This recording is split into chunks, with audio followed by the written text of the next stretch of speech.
अगर आपको लंबे और हसीन बाल हैं, मज़बूत बाल हैं, तो ये वीडियो आपके लिए बिल्कुल भी नहीं है, आप ये वीडियो स्किप कर सकते हैं। जिन लोगों को इतने हसीन और लंबे बाल चाहिए और वो केमिकल वाले शैम्पू इस्तेमाल करके थक चुके हैं, तो ये वीडियो है उनके लिए। जिसमें मैं आज आपको बताने लगी हूँ इस तरह का फुल लेदर वाला हर्बल डीआईवाई शैम्पू, एक ऐसा हर्बल शैम्पू जो कि आपके बालों के बहुत से मसाइल को हल कर देगा, आपके बालों को स्ट्रेंथ देगा, आपके बालों को लॉन्ग करेगा, आपके बालों को जो भी अदर इश्यूज़ हैं जैसे कि बालों का झड़ना, टूटना, इन इश्यूज़ को रिज़ॉल्व करेगा, गंजापन इसको ख़त्म करेगा और आपकी बालों की ग्रोथ को बहुत तेज़ी से फ़ास्ट कर देगा। अगर आप ये शैम्पू सीखना चाहते हैं तो बने रहिए मेरे साथ इस वीडियो में। मैं आज आपको बताने लगी हूँ शैम्पू बनाने का तरीका। तो देखिए फ्रेंड्स, इसमें हमें चाहिए होगा, सबसे पहले मेरे पास मौजूद है ये सोप नट। ये एक ऐसी चीज़ है जो कि आपके बालों को क्लींस करने का बहुत अच्छे से काम करती है। ये सोप नट्स इसके अंदर एक सीड होता है जिसको हम रिमूव करते हैं। इन सोप नट्स का सबसे पहला काम ये है कि आपकी बालों को क्लींजिंग प्रोवाइड करता है, आपके बालों को शाइन प्रोवाइड करता है। तो यही वो चीज़ है जो आपके बालों शैम्पू के अंदर बहुत अच्छे से फ़ोम, लेदर या झाग को बनाती है, आपके बालों को सफाई करने में हेल्प करती है। फिर हम बात करते हैं सिकाकाई की। देखिए, ये सिकाकाई की जो फलियाँ होती हैं, ये आपके बालों को शाइन देती हैं। तो अपने बालों को अगर आप शाइन देना चाहते हैं, बालों को क्लींस करना चाहते हैं, स्मूथ करना चाहते हैं अपने स्कैल्प को, तो फिर हम इस्तेमाल करते हैं सिकाकाई को। ठीक है फ्रेंड्स, आपने सिकाकाई को लेना है, इसके अंदर इसको सीड होता है, आप वो उसको आप पहले से भी रिमूव कर। सीड रिमूव करने के बाद एक चीज़ मैं आपको और भी बता दूँ कि सिकाकाई का एक काम ये भी कि अगर आपके बालों में डैंड्रफ है बहुत ज़्यादा या जुओं का प्रॉब्लम है, तो आपके इन जुओं को रिमूव करने में और डैंड्रफ को ख़त्म करने में ये सिकाकाई बहुत ज़्यादा हेल्पफुल होता है। इसके बाद हम लेंगे जो थर्ड इंग्रीडिएंट, वो है हमारे पास आंवला। आंवला को कौन नहीं जानता, फुल ऑफ विटामिन सी होता है। ये हमारे बालों को ग्रोथ में बहुत हेल्प करता है, बहुत तेज़ी से हमारे बालों को ग्रोथ को बढ़ाता है। ये सूखा हुआ आंवला है, आपने सूखा हुआ आंवला ये लेना है। ये आपके बालों को यकीन जाने को एक जादुई तरीके से बड़ा करने में हेल्प करता है। फिर हमारे पास मौजूद है रोज़मेरी। वर्ल्ड वाइड मशहूर है फ्रेंड्स। ये रोज़मेरी का काम यही है कि आपके बालों की ग्रोथ को तेज़ी से इज़ाफ़ा करना, आपके बालों को की जो लंबाई है उसमें इज़ाफ़ा करना। तो हम रोज़मेरी का इस्तेमाल भी करने लगे हैं इसमें। देखिए, रोज़मेरी की ये सूखी पत्तियाँ हैं, एक तो फ्रेश होती हैं, हमें सूखी पत्तियाँ चाहिए इसके लिए, ठीक है। फिर हमें चाहिए है, ये हमारे पास मौजूद है अलसी। अलसी का हम इस्तेमाल करेंगे इसमें। फ्रेंड्स देखिए, जैसे कि आप जानते हैं कि अलसी का इस्तेमाल हम करते हैं बालों को ना सिर्फ लॉन्ग करने के लिए बल्कि बालों को स्ट्रेट करने के लिए भी हम अलसी का इस्तेमाल करते हैं। इसके अलावा हमें अपने बालों में अगर थिकनेस चाहिए, बालों के अलावा शैम्पू में थिकनेस अगर चाहिए, तो उसके लिए हम अलसी का इस्तेमाल करते हैं। फिर हम इसमें इस्तेमाल करेंगे मेथी दाना। मेथी दाने का सबसे अहम काम यही है कि आपके बालों की ग्रोथ को बढ़ा देना। आपके बालों को ग्रोथ को बहुत तेज़ कर देता है, आपके बालों को शाइन देता है, सॉफ्ट करता है। अदरवाइज़ जो हर्बल शैम्पू होते हैं बालों को थोड़ा-सा ड्राई करते हैं, लेकिन मेथी दाने की मदद से ये क्या होगा, आपके बालों को ड्राई नहीं करेगा। अब हमने क्या करना है, एक बर्तन में हमने आंवला, जो सूखा आंवला हमारे पास है वो, सौंफ-नट यानी कि रीठा, ये हमने एक बर्तन में ले लेना है। साथ में जो हमारे पास थर्ड इंग्रीडिएंट है हमारा सिकाकाई, हम इन तीनों को एक बड़े से बर्तन में डाल रहे हैं। आपके पास जो भी बाल्टी, बर्तन जिसमें भी आप बनाना चाहते हो आप उसमें डाल दें इसको।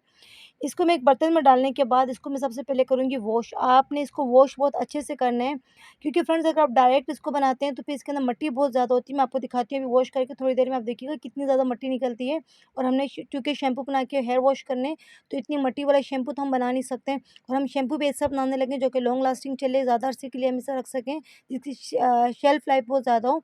तो हमें इसकी सफाई का ख्याल भी रखना है। तो हमने देखें अच्छे से इसको धोना है। अभी देखिए, मैं पहले पानी में धो रही हूँ, अभी देखें अभी से इसके अंदर फ़ोम बनना शुरू हो गया है। ये है सब सोप नट की वजह से। एक अदर बाल्टी मैंने लेनी है, उसके अंदर मैंने सबसे पहले अलसी के जो बीज मेरे पास मौजूद हैं, मैंने अलसी डाला इसके अंदर एक बाल्टी के अंदर। फिर मेरे पास मौजूद है रोज़मेरी, इस रोज़मेरी को भी मैं इस बाल्टी के अंदर डाल रही हूँ। तो इन दोनों को अच्छे से मैंने मिला लेना है, ये मिक्स कर लेना है। देन इसके बाद मैंने जो तीनों इंग्रीडिएंट हमारे पास थे, आमला, रीठा, सिकाकाई, इनको मैंने वॉश किया था, ठीक है। अब वॉश करने के बाद इनको मैं इसी बाल्टी के अंदर शिफ्ट कर रही हूँ। अच्छा, यहाँ आप देखिएगा कि जैसे ही मैं सारा ये ट्रांसफ़र करूँगी बाल्टी के अंदर, तो आप देखिएगा कि लास्ट में कितनी ज़्यादा आपको मिट्टी नज़र आएगी। ये मिट्टी रिमूव करना बहुत ज़रूरी होता है। ठीक है फ्रेंड्स? तो आपने एक ऐसा बर्तन लेना है जिसके अंदर आप जितनी क्वांटिटी का बना रहे हो उसमें आप उसका डबल पानी डाल सको एटलीस्ट। ये देखिए कितनी ज़्यादा मिट्टी है। ये मिट्टी हमें निकालना बहुत ज़रूरी था। इस वज़ह से हमने इसको पहले एक वॉश किया और देन उसके बाद हमने इसे दूसरे एक बर्तन में ट्रांसफ़र किया। अब इसके अंदर मैं पानी डाल रही हूँ। मेरे पास ये तकरीबन 5 केजी की बाल्टी है। इसके अंदर तकरीबन जो सामान है हमारा वो मैंने डाला है तकरीबन, आप इसको देखें अगर तो उसने काफ़ी जगह घेर ली है। अब इस 5 केजी की बाल्टी के अंदर जिससे मैं पानी डाल रही हूँ नल से, आप ये देखिए अभी से ही सादा पानी डाल रही हूँ तो झाग बन रहा है। ये झाग सोप नट यानी कि रीठा की वज़ह से बन रहा है, यही हमारे बालों में क्लींजिंग का काम करता है।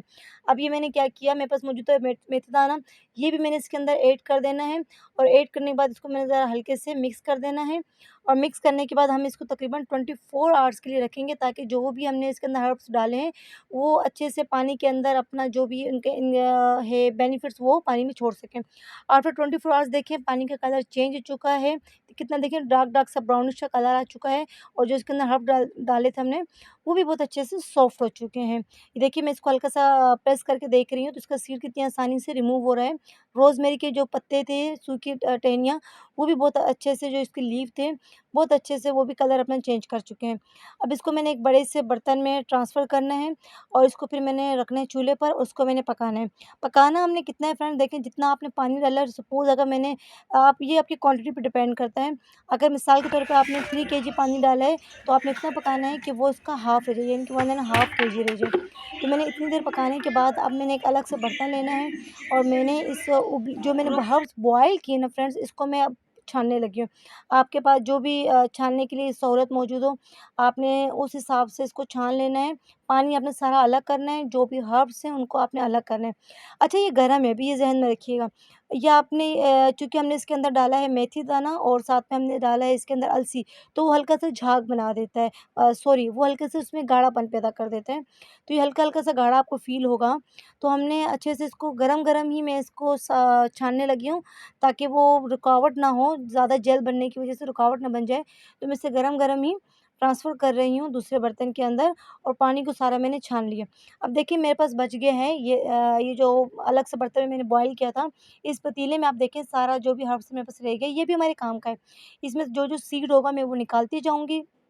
सीड निकालने के साथ-साथ में बाद में क्या करने वाली हूँ, मैं इसको दोबारा से अच्छे से, अभी इसके अंदर इसके बेनिफिट्स मौजूद हैं और हमने इसके सारे बेनिफिट्स निकालने हैं, आखिर तक हमने सारी एफर्ट्स करनी है। तो मैं कोशिश कर रही हूँ जो-जो सीड्स इसके अंदर है मैं वो निकाल लूँ। आप अगर आपके पास कुछ सॉफ्ट वाला, जैसे देखिए ये तो डिपेंड करता है आपके पास सर्फ कितना फ्रेश आया है। तो अगर आप पहले भी निकालना चाहें तो आप पहले भी इसकी सीड निकाल सकते हैं। अब मैंने हाथों से अच्छे-अच्छे से इसको मसलना है। आप ग्लव्स का इस्तेमाल कीजिएगा, मैंने ग्लव्स का इस्तेमाल इसलिए नहीं किया क्योंकि मुझे थोड़ा-सा रबड़ के ग्लव्स इस्तेमाल करने की वजह से प्रॉब्लम हो रहा था, तो मैंने उसे उतार दी क्योंकि मुझे स्किन का प्रॉब्लम हो रहा था। तो मैंने हाथों से उसको इस्तेमाल किया। देखिए अब मैंने उस हर्ब्स को अच्छे से हाथों की मदद से मलना मसलना शुरू कर दिया है ताकि जो भी इसके बेनिफिट्स हैं वो अच्छे से हमें वापस मिल सकें। इसके अंदर मैं साथ-साथ वही जो पानी मैंने निकाला था पहले से बॉयल किया हुआ, मैं वो डाल-डाल के साथ में इसको मसलती रही हूँ ताकि अच्छे से सॉफ्ट हो जाए। फिर आप एक मलमल का कपड़ा ले लें, कोई भी सूती सॉफ्ट सा कपड़ा लें और उसकी मदद से आप इसको छान लें। देखिए, जब अब मैं इसको छान रही हूँ, वो लोग जो कहते हैं शैम्पू में लेदर नहीं बनता, लेदर इस वज़ह से नहीं बनता कि आप इसके जो भी हर्ब्स होते हैं उसको साइड पे कर देते हैं, सिर्फ़ पानी का इस्तेमाल करते हैं, नहीं। आपने इसको अच्छे से स्क्वीज़ करना है तो ताकि इसके तमाम बेनिफिट्स जो हैं वो निकलें। अब देखिए जब मैंने मला तो उसकी वज़ह से अब जो कितना अच्छा फ़ोम बन रहा है, अभी कोई केमिकल हमने नहीं डाला, इसके अंदर कुछ भी नहीं डाला। तो देखिए कितना अच्छा ये देखें, कितना अच्छा फ़ोम इसके ऊपर बनना शुरू हो गया है और ये बिल्कुल नेचुरल फ़ोम है। जो हमने सोप नट डाले थे, ये उनका ही सारा कमाल है। अब इस पॉइंट पे मैं आके अभी ये तकरीबन समझिए 70 से 80% ठंडा हो चुका है। 20% इस तकरीबन ये गरम है। इस पॉइंट पे आके मैं इसमें ऐड करने लगी हूँ ग्लिसरीन और मैं डाल रही हूँ वेजिटेबल ग्लिसरीन। आपकी चॉइस है, आप जो भी ग्लिसरीन डालना चाहें, आप वो ग्लिसरीन ऐड कर सकते हैं। ये ग्लिसरीन इसलिए ताकि आपके बाल ड्राई ना हो जाएँ क्योंकि सम टाइम ये होता है, हम जब हर्बल शैम्पू बनाते हैं तो हमारे बाल रूखे हो जाते हैं। वो बालों को चूँकि थिक करते हैं, क्यूटिकल को मोटा कर देते हैं, क्यूटिकल के अंदर जाके डिपॉज़िट हो जाते हैं, इस वज़ह से बाल हमारा थिक हो जाता है। तो अपने बालों को अगर आप शाइनी करना चाहते हो तो फिर मैं इसके अंदर ऐड करती हूँ glycerine. It's up to you, आप कौन-सा ग्लिसरीन डालना चाहते हो। अब इस पॉइंट पे आप विटामिन ई का भी इस्तेमाल कर सकते हो, साथ में अगर आप चाहो तो जो फ्रेग्रेंस डालना चाहो वो भी डाल सकते हो। ये मैं अब डालने लगी हूँ इसके अंदर शैम्पू की बेस। आप ये शैम्पू बेस इसलिए डाल रहे हो क्योंकि आप शैम्पू को लॉन्ग लास्टिंग बनाना चाहते हो, यानी कि आप इसे एक लंबे टाइम के लिए स्टोर करना चाहते हो अगर, तो इसकी शेल्फ लाइफ बढ़ाना चाहते हो, इस वज़ह से मैंने इसके अंदर डाल दिया है ये शैम्पू बेस। देखिए फ्रेंड्स कितना अच्छे से मिक्स करने के बाद ये फ़ोमी सा लेदर वाला हमारे पास शैम्पू बन चुका है। इसको मैं 24 आवर्स के लिए रखूँगी। 24 आवर्स के बाद मैं इसको जो भी कंटेनर्स या बॉटल्स हैं उसके अंदर शिफ्ट करूँगी, ताकि इसको फिर मैं अच्छे से इस्तेमाल कर सकूँ। और ये इतना ही अच्छा फ़ॉर्म देगा और ये शैम्पू हमारा 6 टू 8 मंथ तक हम इसको स्टोर करके रख सकते हैं फ्रेंड्स। ये देखिए कितना अच्छा क्रीमी सा और झाग इसके अंदर बन रहा है। आई होप आपको ये वीडियो अच्छी लगी होगी फ्रेंड्स। अगर आपको वीडियो अच्छी लगी है तो मेरे चैनल को प्लीज़ आप काइंडली सब्सक्राइब ज़रूर कीजिएगा। वीडियो को लाइक शेयर करना मत भूलिएगा। मिलेंगे इंशाल्लाह ताला एक अदर वीडियो में। अपना ख़्याल रखिएगा। अल्लाह हाफ़िज़।